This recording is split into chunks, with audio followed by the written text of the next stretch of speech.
Next राशि कर्क। जी हाँ, कर्क यानी कैंसर। अब ये चंद्रमा की राशि है। ये राशि अपने आप में ही हेल्पफुलनेस से जुड़ी हुई है, संवेदनाओं से जुड़ी हुई है।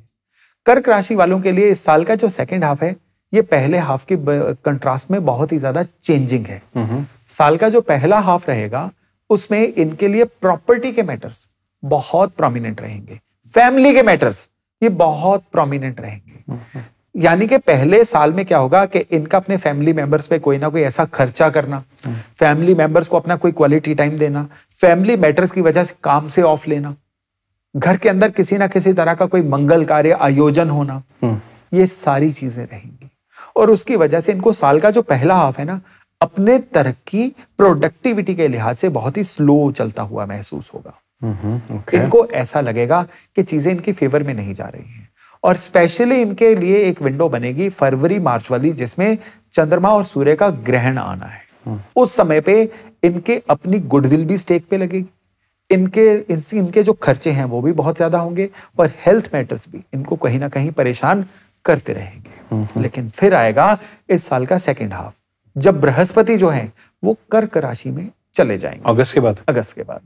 अब जो साल का सेकंड हाफ है ना, इसमें इसको भी दो हिस्सों में बांटना होगा। ठीक है, यानी हम जुलाई से लेके 31 अक्टूबर तक, फिर 31 अक्टूबर से लेके 31 दिसंबर तक। यहाँ पे क्या रहेगा, इनके लिए मनी मैटर्स हमेशा बहुत प्रोमिनेंट रहेंगे 31 अक्टूबर तक। ओके।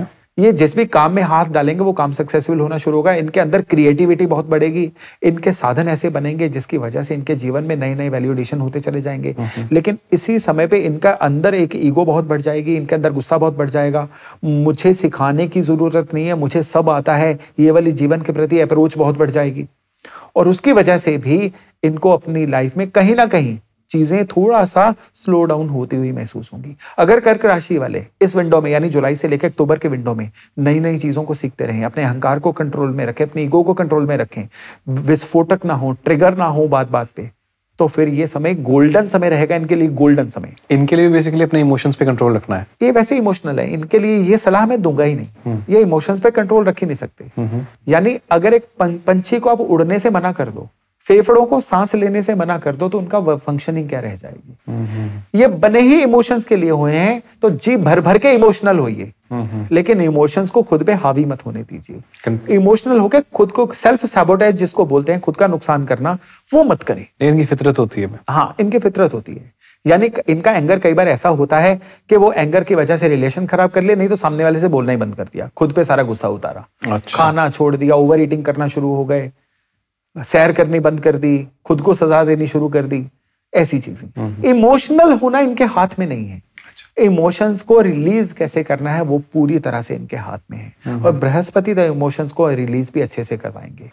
इनके भी जो योग कारक प्लेनेट है ना, वो मंगल है। अच्छा। कर्क वालों के लिए योग कारक यानी मंगल इनके लिए जीवन में धन धान्य समृद्धि करियर इन सारी चीजों को कंट्रोल करते हैं।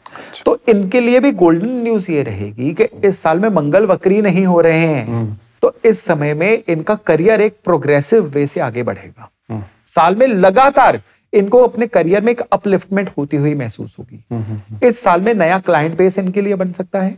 इस साल में इनके लिए पारिवारिक तौर पे भी घर के अंदर किसी नए सदस्य का आगमन हो सकता है, या घर में कोई विवाह योग्य बच्चा है तो उसकी शादी भी हो सकती है। अच्छा। लेकिन कर्क वालों के लिए इस समय में अपनी ब्रीदिंग सिस्टम का ध्यान रखना बड़ा जरूरी है, फेफड़ों की हेल्थ का ध्यान रखना बड़ा जरूरी है। अच्छा। या एयर नोज थ्रोट का जो ट्रायंगल होता है, इसका भी ध्यान रखना बड़ा जरूरी है। ये इनके लिए कमजोर कड़ी है। जो लोग दिल्ली एनसीआर में रह रहे हैं, जहाँ पे AQI इंडेक्स ही आपको पता किस लेवल पे चल रहा है, क्या करेंगे बेचारे। एक्सेप्शंस हर जगह होती हैं। अब मैं विश्व की बात कर रहा हूँ, तो यहाँ पे केवल दिल्ली एनसीआर को देखेंगे तो सिर्फ डिप्रेशन में ही जाएंगे, क्योंकि वहां के आंकड़े सच में बड़े डराने वाले हैं। राइट। लेकिन अब इसी पॉडकास्ट को अगर कोई इंसान फरवरी मार्च में देख रहा होगा तो उसको ये बातें बड़ी मजाक लगेंगी, क्योंकि तब तक AQI वहां पे भी बहुत ज्यादा बढ़िया हो जाता है, ठीक हो जाता है, मतलब ठीक हो जाता है। हाँ, बढ़िया तो वहां कभी भी नहीं हो पा रहा है। तो इनके लिए एक विशेष उपाय है इस समय में, वो है कि एक ना पीतल का लोटा लें, उसके अंदर गंगा जल डालें, और इसके अंदर सिल्वर का एक छोटा सा टुकड़ा या सिल्वर का एक कॉइन डालें, और इसको इस साल का जो भी पहला पुष्य नक्षत्र आएगा वो ऑनलाइन चेक किया जा सकता है। कौन सा नक्षत्र? पुष्य। हाँ, पुष्य नक्षत्र इन 2025 आप टाइप कर दोगे ऑनलाइन तो रिजल्ट्स आ जाएंगे। तो जनवरी का जो भी पुष्य नक्षत्र वाला दिन होगा, उस दिन ये लोटा घर के मंदिर में या घर के नॉर्थ ईस्ट एरिया में, ईशान कोण जिसको बोला जाता है, वहां पे स्थापित कर दें। और साल में जब भी गंगा जल सूखने वाला हो, उस लोटे को दोबारा भर दें। अच्छा, सिर्फ इतना करें, ये अब लोटा नहीं है, ये इनके लिए पावर बैंक है। वो पावर बैंक जो तब काम करता है जब जिंदगी में हमारा पावर कनेक्शन कट जाता है, या कह लीजिए ये लोटा इनके लिए कुशन है कि जब भी जिंदगी में कोई झटके आएंगे, ये कुशन शॉक एब्जॉर्बर का काम करेगा। इन तक कोई झटका पहुंचने नहीं देगा। अच्छा। इनके लिए प्रोटेक्शन का काम करेगा, इनके लिए सेफ्टी का काम करेगा। इसका क्या प्लैनेटरी मोशन के साथ क्या लिंक है? हाँ, इसका प्लैनेटरी मोशन के साथ लिंक है कि जो पीतल है वो बृहस्पति है, ठीक है, जो गंगा जल है वो भी बृहस्पति और चंद्रमा का मिक्स है, और चांदी अपने आप में चंद्रमा है। तो यहाँ पे बृहस्पति और चंद्रमा के द्वारा, और नॉर्थ ईस्ट दिशा भी चंद्र और गुरु की ही दिशा है। अच्छा, तो गुरु और चंद्रमा को एक्टिवेट किया गया है ताकि इनके जीवन में खुशहाली, समृद्धि, किस्मत, कनेक्शन और सिक्योरिटी, प्रोटेक्शन बनी रहे। ओके।